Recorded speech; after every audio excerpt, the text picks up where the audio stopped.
તો સુરતમાં દારૂના નશામાં કાર ચાલકે અકસ્માત સર્જ્યો છે। દારૂના નશામાં કાર ચાલકે 5 લોકોને અડફેટે લીધા। કાર ચાલકે 2 બાઇક અને કારને અડફેટે લીધા। જે ઘટના સુરતથી સામે આવી છે। ચાલકને લોકોએ પકડીને મેથી પાક ચખાડ્યો। પોલીસે કાર ચાલકની અટકાયત કરી છે।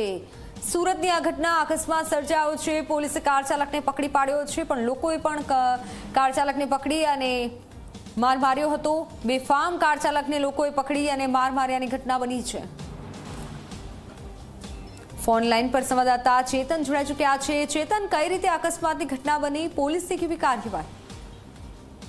જી બિલકુલ થી જે ઘટના છે તે સુરતના સરથાણા વિસ્તારની છે, જ્યાં નશાની હાલતમાં એક જે કાર ચાલક છે તે સરથાણા વિસ્તારમાંથી ફૂટપાથ ઝડપે પસાર થઈ રહ્યો હતો। તે દરમિયાન આ જે કાર ચાલક છે તેને અન્ય જે 2 કાર છે તેને અડફેટે લીધી હતી। ત્યારબાદ અન્ય જે 3 જેટલી જે બાઇક છે તે બાઇકને પણ અડફેટે લીધી હતી। જે રીતે આ ગુજ્જારો અકસ્માત સર્જાયો હતો, ત્યારબાદ આસપાસના જે લોકો છે તે એકઠા થઈ ગયા હતા અને ત્યારબાદ ઈજાગ્રસ્તોને 108 મારફતે સુરત સિવિલ હોસ્પિટલમાં સારવાર માટે ખસેડવામાં આવ્યા હતા। ત્યારે બીજી તરફ રોષે ભરાયેલા જે લોકો છે તે લોકોએ કારનો જે કાચ છે તે કાચ તોડી પાડ્યો હતો। આ ઉપરાંત જે કાર ચાલક છે તે કાર ચાલકને બરોબરનો મેથી પાક ચખાડ્યો હતો।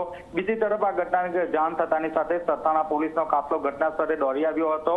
સરથાણા પોલીસે જે ઈજાગ્રસ્ત જે કાર ચાલક છે તેને સુરતની સિવિલ હોસ્પિટલમાં ખસેડવામાં આવ્યો હતો। હાલ તો જે સમગ્ર બનાવને લઈને સરથાણા પોલીસે વધુ તપાસ હાથ ધરી છે।